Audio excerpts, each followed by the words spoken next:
మీరు ఏదో ఆశపడ్డారండి. ఆశ తీరటం కోసం మీరు పడే తిప్పలు మామూలు తిప్పలు కాదు, పడే బాధలు మామూలు బాధలు కాదు. ఆ బాధలు మీకే తెలుసు, ఆ కష్టం మీకే తెలుసు, ఆ వేదన మీకే తెలుసు.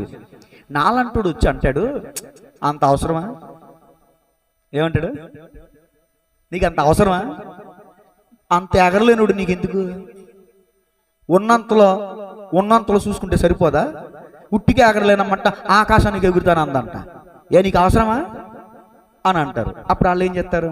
నిజమే కాబోలు, తప్పు చేస్తున్నానంటావా?